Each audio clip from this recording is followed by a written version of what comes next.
मोहतरम नाज़रीन, अस्सलाम वालेकुम वरहमतुल्लाहि वबरकातुहू। आप देख रहे परवाज़ टीवी खबरनामे में आप तमामी का खैर मक़दम है। तो आइए खबरों का आगाज़ करते हैं आज के हदीस मुबारका से।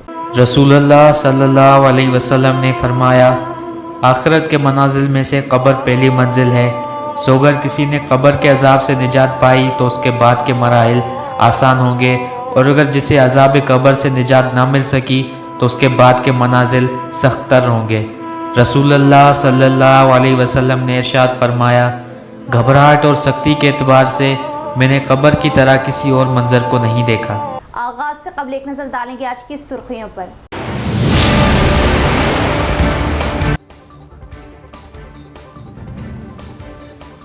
13 मई को पार्लिमानी इंतखाबात के लिए पोलिंग, तमाम इंतजामात मुकम्मल। पोलिंग फीसद में इजाफा करें और अपने वोट हक का इस्तेमाल करें।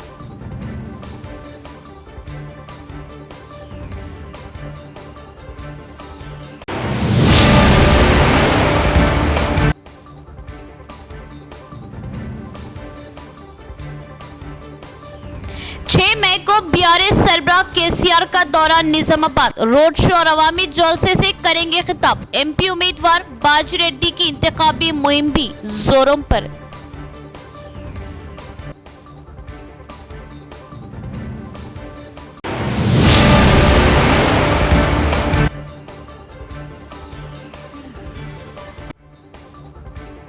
हामिला खातून को गलत दवाई देने से जान चली गई, मुतवफ़ी के अफराद खानदान का इल्जाम। नाश के साथ दवाखाने के सामने एहतजाजी मुजाहरा, इंसाफ का मुतालिबा।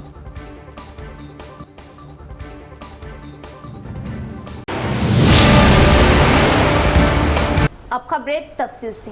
13 मई को आपका एक वोट मुल्क का मुस्तकबिल बदल सकता है। 2009 पार्लिमानी इंतखाबात में 66.87% पोलिंग, 2014 में 69.11% पोलिंग, 2019 में 68.11% पोलिंग।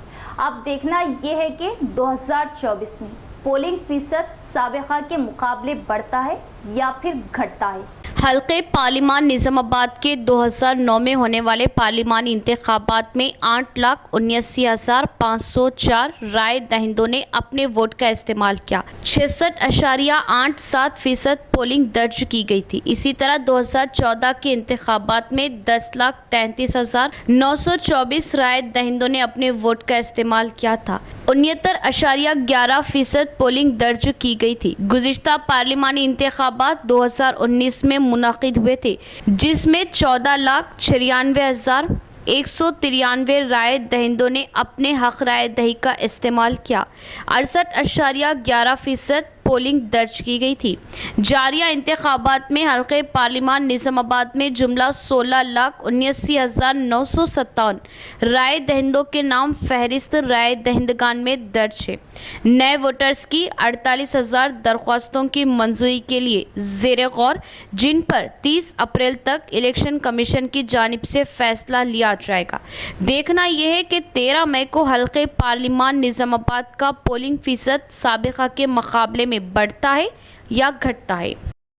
शहर निजामाबाद को स्मार्ट सिटी में तब्दील किया जाएगा। पेट्रोल डीजल स्टॉक पॉइंट का दोबारा आगाज़ किया जाएगा और शुगर फैक्ट्री दोबारा खोल दी जाएंगी और हर तरक्याती काम अंजाम दिए जाएंगे। तमाम तबक़ात की अवाम कांग्रेस पार्टी का साथ दी और भारी अक्सरियत से कांग्रेस को कामयाब करे। इंतखाबी जलसे से कांग्रेस एमपी उम्मीदवार जीवन रेड्डी का खिताब। कांग्रेस एमपी उम्मीदवार जीवन रेड्डी ने शहर के मज़ाफ़ात में वाक़े बोरगाम पी गांव में इंतखाबी मुहिम चलाई। कांग्रेस अरकान ने एमपी उम्मीदवार जीवन रेड्डी का पुरतपाक इस्तकबाल किया। इसके बाद कांग्रेस पार्टी साबिक़ ज़िला सदर बीआरएस का गंगा रेड्डी की मौजूदगी में मुनक़िदा कांग्रेस पार्टी के कारकुनों के इजलास में सैकड़ों अफराद ने शिरकत की। एमपी उम्मीदवार जीवन रेड्डी और rural MLA doctor Bhupat Reddy ने कांग्रेस पार्टी में शमूलियत इख्तियार करने वालों को पार्टी खंडवा डालकर पार्टी में मधु किया। इस मौके पर एमपी उम्मीदवार जीवन रेड्डी ने कहा कि समाज की तरक्की लड़कियों की तरक्की से ही मुमकिन है और ख़वातीन को बाइख्तियार बनाने के लिए मुफ्त बस की सहूलत फ्राहम की गई। उन्होंने कहा कि सिलेंडर 500 रुपये में दिया जा रहा और 5 साल में हम 20 लाख घर बगैर ज़रूरत के बनाएंगे। इन्होंने कहा कि कल्याण लक्ष्मी 1 लाख और लड़कियों को सोना फ्राहम किया जाएगा। वो इलेक्शन में दिए गए हर वादे को पूरा करेंगे। इन्होंने कहा कि मरकज में बीजेपी की हुकूमत के बावजूद निजामाबाद को स्मार्ट सिटी ना बनाना अरविंद की नाकामी है। इन्हें एमपी के तौर पर कामयाब करें। इन्होंने वादा किया कि हम एक इंजीनियरिंग कॉलेज और खवातीन के लिए डिग्री कॉलेज कायम करेंगे। तिरुपति जाने वाली ट्रेन को करीमनगर से निजामाबाद तक बढ़ाया जाएगा। इस प्रोग्राम में साबिक एमएलसी नरसा रेड्डी, नागेश रेड्डी, भूमा रेड्डी, शेखर रेड्डी दीगर भी मौजूद थे। మీరు అనుకుంటుండొచ్చు ఇదేదో కాంగ్రెస్ అన్నర్ మీద తిరుగుతున్నామని చెప్పని. కేవలం కాంగ్రెస్ పాలిత రాష్ట్రాలలో మాత్రమే ఈ ఉచిత ప్రయాణ రవాణా సౌకర్యం. మన ప్రత్యర్థి భాజపా ఉన్నది, అరవింద్ గారు మన ప్రత్యర్థి. మరి వాళ్ళ పాలనలో ఉన్న రాష్ట్రాలలో ఎక్కడైనా ఉచిత రవాణా సౌకర్యం ఉందా? నువ్వు ఎందుకు అమలు చేయలేకపోతున్నావు అని చెప్పి అంటున్నా. మహిళలకు ఏది ఇస్తుందో గృహ అవసరాలకు వాడుకునే విద్యుత్తు 200 యూనిట్ల వరకు ఉచిత విద్యుత్ అని చెప్పంట. ఇలా భాజపా పాలిత రాష్ట్రాలలో ఎక్కడైనా ఉందా అని చెప్పి అంటున్నా. మీకెందుకు ఆలోచన లేదు అని చెప్పి అంటున్నాను. సిలిండర్ బుడ్డి తల్లి, ఇలా ప్రతి ఇల్లు వంట మనకి ఏదైతుందో మరి మొదలు పెట్టాలంటే ఇంకా వంట చెరుకుండే, వంట చెరుకుపోయి కిరోసిన్ వచ్చింది. కిరోసిన్ పోయి గ్యాస్ సిలిండర్ బుడ్డిగా చేయవా. కాంగ్రెస్ పార్టీ ఆడబిడ్డలకు అండగా ఉండాలని 400 రూపాయలకి సిలిండర్ బుడ్డి ఇచ్చిందమ్మా. నాకు గుర్తుంది తల్లి, 2004లో ఒకసారి కేంద్ర ప్రభుత్వం 50 రూపాయలు పెంచింది. ఆ పెంచిన 50 రూపాయల ఆర్థిక భారం మా ఆడబిడ్డలపై పడకూడదనే భావనతోని రాష్ట్రంలో ఆనాడు కాంగ్రెస్ ప్రభుత్వం వైఎస్ రాజశేఖర రెడ్డి గారు ఆ 50 రూపాయలు ఏదైతుందో పెంపు భారం రాష్ట్ర ప్రభుత్వం భరించిందని చెప్పండి. వీళ్ళు మళ్ళీ ఈ పెంపు భారం వీళ్ళ మీపై పడకూడదనే ఒక ఆలోచనతో కాంగ్రెస్ పార్టీ 500 రూపాయలకి సిలిండర్ బుడ్డి అబ్బా. వీళ్ళు అధికంగా చెల్లించే మొత్తం ఎంతున్నా కానీ అది తిరిగి చెల్లింపు చేయబడే విధంగా కార్యక్రమం అమలు చేస్తుందమ్మా. అదే చేస్తే ఆలోచించండి చెప్పంటున్నాను. ఇల్లు లేని నిరుపేదలు ఇక్కడ ఉన్న దాంట్లో నేను కూడా చాలా మందికి ఇల్లు వెలుగు. తెలంగాణ అందరూ ఆశపడ్డారు, ఎందుకంటే ఇంద్రమ్మ తల్లి ఇల్లు కట్టించింది. మరి తెలంగాణ ఇంకా డబుల్ బెడ్రూమ్ ఇల్లు కట్టిస్తాడు అని అందరూ ఆశపడ్డారవ్వా. కానీ ఏమేం తల్లి 10 ఏళ్ళు కలిసిందవ్వా, ఇల్లు కట్టించినారవ్వా. కానీ ఇవాళ చెప్తున్నావా, దేవుని దేవల రాష్ట్రంలో కాంగ్రెస్ ప్రభుత్వం వచ్చింది. మీ ఎమ్మెల్యేగా భూపతి రెడ్డి గెలిచిండు. ఇల్లు లేనోడు ఎవరన్నా కానీ చెప్పట్టు నేను మీకందరికి ఇండ్లు మంజూరు ఇప్పించి కట్టే బాధ్యత మా సోదరుడు భూపతి రెడ్డి అని చెప్పట్టు. साबिक चीफ मिनिस्टर चंद्रशेखर राव की बस यात्रा और रोड शो जलसे का 24 अप्रैल को हुआ आगाज। 6 मई बरोज़े पीर को निजामाबाद में साबिका सीएम का होगा रोड शो और जलसे आम। बीआरएस सरबराह साबिक चीफ मिनिस्टर चंद्रशेखर राव की बस यात्रा और रोड शो जलसे आमों का शेड्यूल 24 अप्रैल को शुरू हुआ। 6 मई को निजामाबाद में केसीआर जलसे आम से खिताब करेंगे। केसीआर बीआरएस के दौरे हुकूमत में किए गए तरक्याती कामों का जिक्र करते हुए अवाम से वोट की अपील करेंगे। बीआरएस कायदीन के मुताबिक बीआरएस के दौर में तमाम तबकात की फलाह व बहबूद के लिए बड़े पैमाने पर कोशिश की गई, लेकिन मौजूदा हुकूमत तरक्याती काम अंजाम देने में नाकाम साबित हो रही है। बाजिरेड्डी गोवर्धन ने बीआरएस पार्टी को कामयाब बनाने की ख्वाहिश की। फिरका वाराना रिमार्क्स के इल्जाम में बैरिस्टर असदुद्दीन ओवैसी को इलेक्शन कमीशन का नोटिस जारी।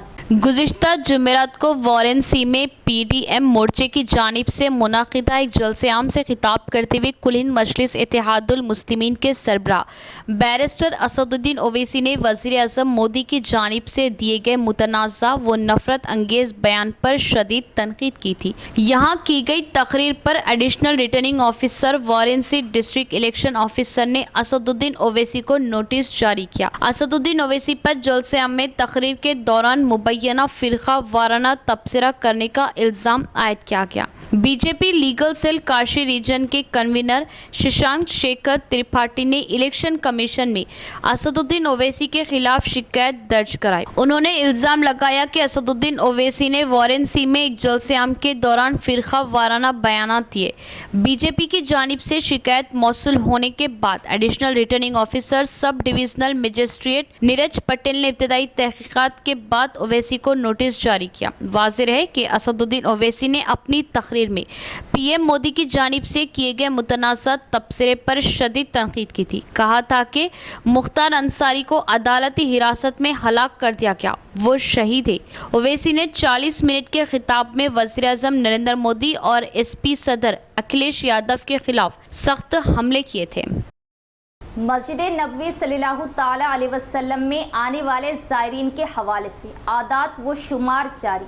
एक हफ्ते में 60 लाख ज़ायरीन की मस्जिद नबवी में आमद।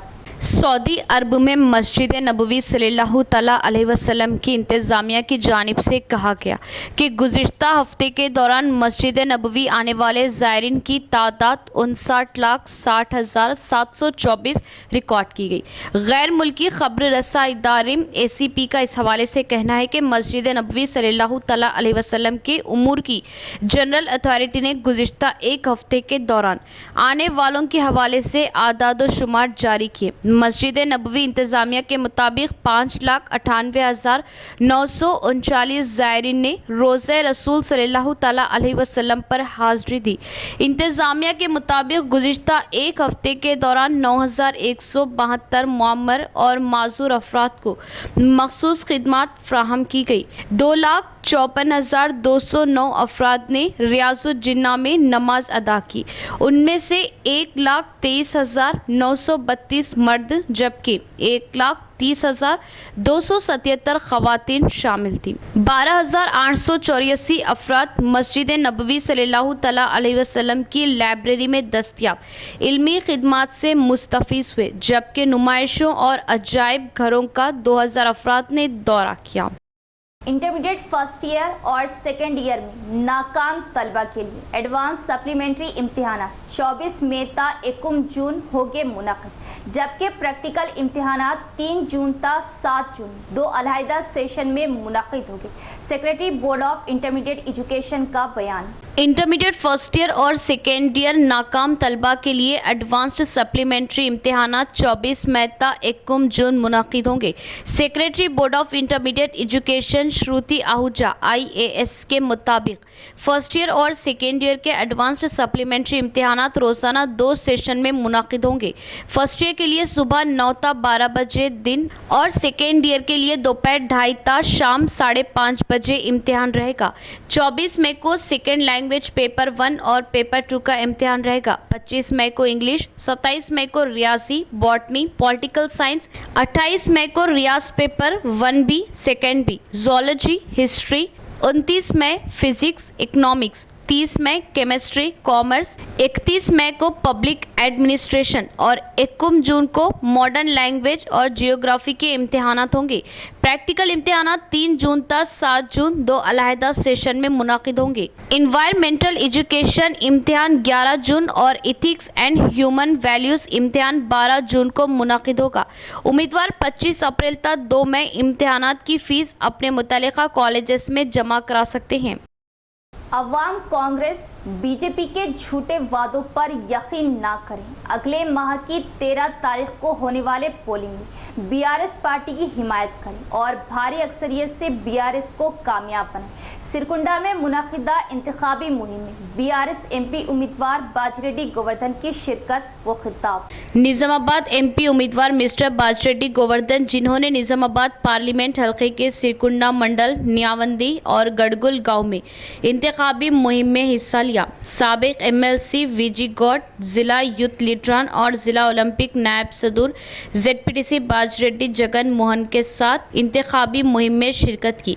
इस मौके पर MP उम्मीदवार बाजिरेड्डी गोवर्धन ने कहा कि सिरकुंडा इलाका मेरा अपना इलाका है। मैं MP के तौर पर इलेक्शन लड़ रहा हूं। यहां की आवाम मुझे आशीर्वाद दे। कांग्रेस बीजेपी की झूठी बातों पर यकीन ना करे। मैंने खुद न्यावंदी गांव में BT रोड के लिए करोड़ों की मंजूरी दी थी। इसके अलावा तालाब के पुश्ते पर CC रोड के लिए भी फंड्स मंजूर किए गए थे। ये शर्म की बात है कि कांग्रेस लीडरान ये दावा करते हैं कि तरक्याती काम उन्होंने किए, जबकि ये फंड्स मेरे जरिए मंजूर किए गए थे, जिस पर उन्होंने बरहमी का इजहार किया। आने वाले MP इलेक्शन में मुझे आशीर्वाद दे। न्यावंदी और गड़कुल गाँव की आवाम से कहा कि वो अगले माह की 13 तारीख को होने वाले पोलिंग में BRS पार्टी की हिमायत करे और भारी अक्सरियत से कामयाब करे। इस प्रोग्राम में मकामी MPP संगीता राजेंद्र, मंडल सदस्य श्रीनिवास आकुल्ला, साबिक सरपंच, सब सरपंच, MPTC, TRS पार्टी के तमाम कायदीन व दीगर मौजूद थे। ఉపన్యాసాలు ఇస్తున్నాడు తెలంగాణ ముఖ్యమంత్రి జై తెలంగాణ అన్నాడు ఎప్పుడన్నా ఎందుకని లేదు తెలంగాణ ద్రోహి కాబట్టి తెలంగాణ ద్రోహం చేసిన వ్యక్తి కాబట్టి జై తెలంగాణ అన్నాడు కానీ మేము ప్రతి మాట జై తెలంగాణ ఉంటున్నాం తెలంగాణ సాధించాం కాబట్టి కేసీఆర్ సాధించాం కాబట్టి మనం తెలంగాణ కాబట్టి ఇవన్నీ అంటున్నాం అలాంటి వ్యక్తులకు తగిన బుద్ధి చెప్పాలని కోరుకుంటూ నాకు ఇచ్చిన అవకాశానికి ధన్యవాదాలు తెలుస్తున్నా జై తెలంగాణ। गुज़िश्ता 2 रोज से जिले में शदीद धूप की वजह रियासत के अलग अलग मुकामात पर लू लगने से 6 अमवात, अवामुन्नास मोहतात रहे। धूप में बाहर निकलने से गुरेज करें, महकमा मौसमियात का मशवरा। गुज़िश्ता 2 दिनों से ज़िले में शदीद धूप की वजह से सड़कें सुनसान दिखाई दे रही है। लोग दिन के वक्त सड़कों पर निकलने से गुरेज कर रहे। शदीद धूप की वजह से रियासत के अलग अलग मकामात पर लू लगने से 6 अमवात वाक़ हुई। लू लगने के वाक़यात को मद्देनज़र रखते हुए महकमा सेहत और महकमा मौसमियात के ओहदेदारान ने अवामुन्नास से मोहतात रहने और धूप में निकलने से गुरेज करने का मशवरा दिया। रियासत के कई मकामात पर दर्जे हरारत 44 डिग्री रिकॉर्ड क्या जो तशवीशनाक है। निजामाबाद जिला मरकज के एक प्राइवेट अस्पताल में तिब्बी खराबी की वजह से हामिला खातून की मौत। रिश्तेदार ने इंसाफ का मुतालिबा करते हुए नाश के साथ अस्पताल के सामने एहतजाज किया।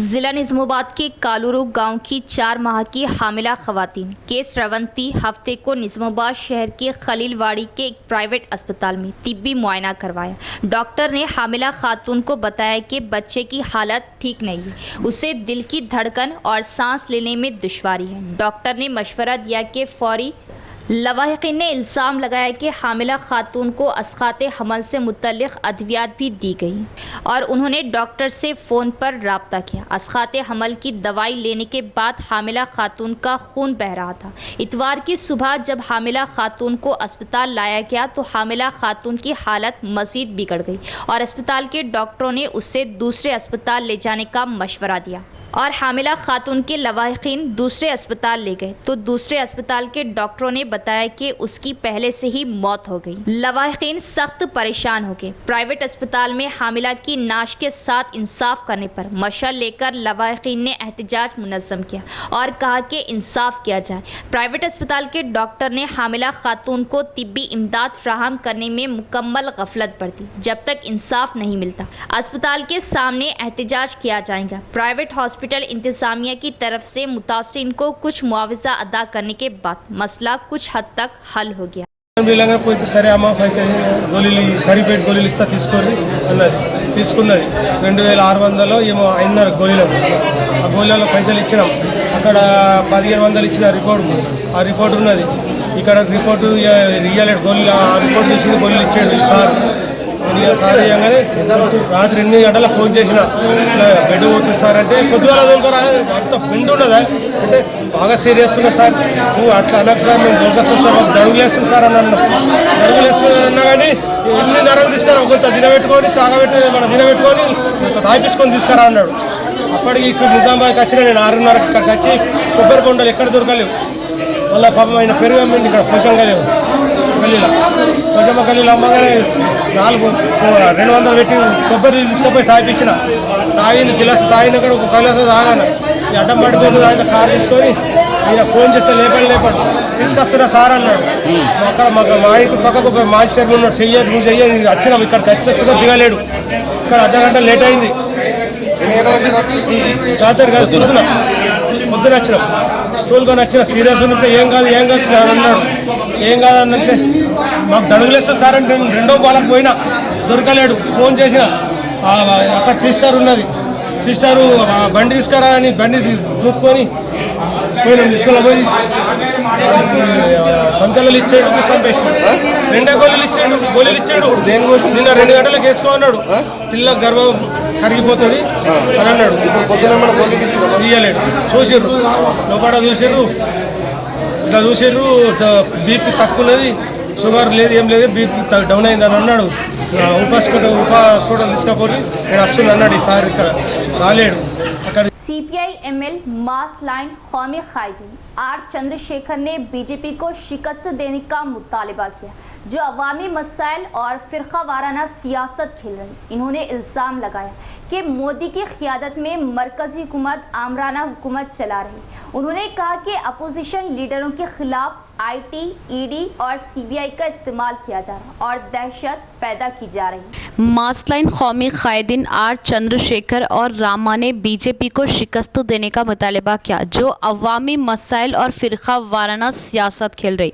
उन्होंने इल्ज़ाम लगाया कि मोदी की क़यादत में मरकजी हुकूमत आमराना हुकूमत चला रही है। कहा कि अपोजिशन लीडरों के खिलाफ आईटी, ईडी और सीबीआई का इस्तेमाल किया जा रहा और दहशत पैदा की जा रही। इंतखाबात इजलास की सदारत पार्टी के जिला सेक्रेटरी वी माला कृष्णा ने की, जबकि CPI-ML मासलाइन के कौमी कायदीन आर चंद्रशेखर और रामा ने, जो अहम मुखर्रिरीन के तौर पर मेहमान खुसूसी थे, नरेंद्र मोदी की क़यादत में मरकजी हुकूमत पर आमिराना तर्ज अमल का इल्ज़ाम आयद किया। उन्होंने कहा कि अपोजिशन लीडरों के खिलाफ आईटी, ईडी और सीबीआई का इस्तेमाल किया जा रहा और दहशत पैदा की जा रही।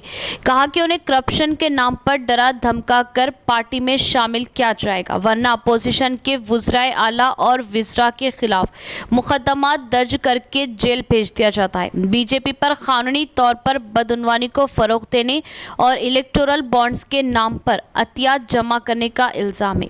कहा कि मणिपुर में 1 साल से फ़िरका वाराना मुनाफरत की आग भड़कने के बावजूद वज़ीर आज़म ने कोई जवाब नहीं दिया और 200 से ज़ायद लोग मारे गए, और कहा कि वो पूरे मुल्क और मुल्क की दौलत अडानी अंबानी के हवाले कर रहे। ये शर्म की बात है कि हिंदुस्तान ने 80 करोड़ लोगों को मुफ्त चावल फराहम करके तरक्की की।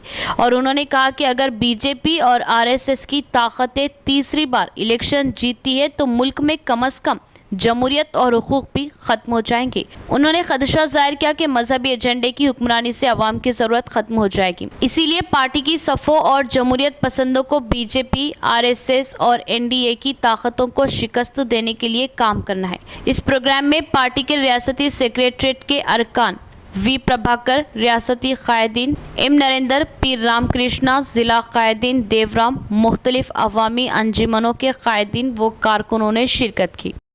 దాదాపు 3000 మంది క్రిస్టియన్ మైనారిటీల మీద పెద్ద ఎత్తున, ముస్లిం మైనారిటీల మీద పెద్ద ఎత్తున దాడులు చేసి 3000 మందిని హతమార్చడం అనేటటువంటి జరిగింది. స్వయంగా ఆ రోజు ముఖ్యమంత్రిగా ఉన్నటువంటి ఈ మోడీనే, ఆనాడు ముఖ్యమంత్రిగా ఉన్నాడు, ఆయనే స్వయంగా పోలీస్ అధికారుల్ని సమావేశపరిచి మీరు ముస్లిం మైనారిటీల మీద దాడులు చేయండి మీ ఇష్టం అని చెప్పి వాళ్ళందరికీ కూడా ఆర్డర్లు వేసినటువంటి పరిస్థితి. ఆ ఆర్డర్లు వేసినటువంటి పరిస్థితిని బయట పెట్టినందుకు, దాంట్లో పాల్గొన్నటువంటి ఒక అధికారి బయట పెట్టినందుకు, ఇదిగో మాకు మోడీ స్వయంగా ఇట్లా ఆదేశాలు ఇచ్చాడని చెప్పి దాన్ని బయట పెట్టినందుకు అతన్ని అరెస్ట్ చేసి జైల్లో పెట్టారు. ఇప్పటికీ కూడా ఆ పోలీస్ అధికారి, ఐఏఎస్ ఆఫీసరు ఇప్పటికీ కూడా జైల్లోనే ఉన్నాడు. ఆయన ఇప్పటికి అనేక సంవత్సరాల నుంచి జైల్లో ఉన్నాడు. ఎలాంటి బెయిల్ ఆయనకి ఇవ్వడం లేదు. సంజీవ్ భట్. అట్లాగే మొన్ననే మనం చూసాం, ఇటీవల కాలంలోనే మణిపూర్ మారణహోమాన్ని చూసాం. అనేక చర్చీలు, 400 చర్చిల్ని ఆడ ధ్వంసం చేయడం అనేటటువంటి జరిగింది. అక్కడ మొయితీలు అనేటటువంటి వాళ్ళు, కుకీలు అనేటటువంటి 2 తెగల మధ్య విభేదాలను సృష్టించి, ప్రభుత్వం కావాలని విభేదాలు సృష్టించి, ఎందుకంటే కుకీలు అనేటటువంటి వాళ్ళు అక్కడ మైనారిటీ గిరిజనులు, అక్కడ వాళ్ళందరూ కూడా క్రిస్టియానిటీని యేసు ప్రభు. इख्तिताम से कबल एक नज़र डालेंगे आज की सुर्खियों पर।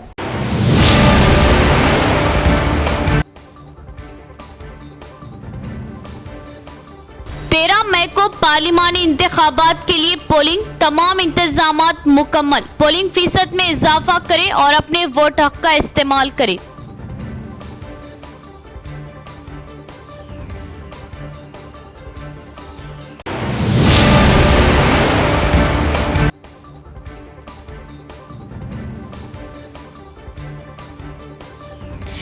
मई को बीआरएस सरबराह केसीआर का दौरा निजामाबाद, रोड शो और अवामी जलसे से करेंगे खिताब। एमपी उम्मीदवार बाजी रेड्डी की इंतखाबी मुहिम भी जोरों पर।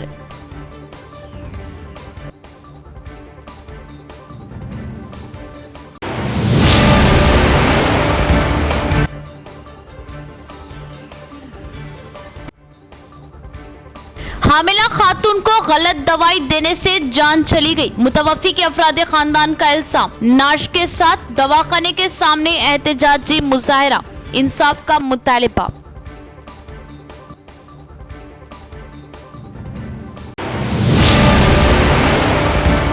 तो ये थी खबरों की तफसीर। इंशाल्लाह मज़ीद खबरों के साथ फिर मुलाकात होगी। तब तक देखते रहे परवाज़ टीवी। अब दे इजाज़त, अल्लाह हाफिज़।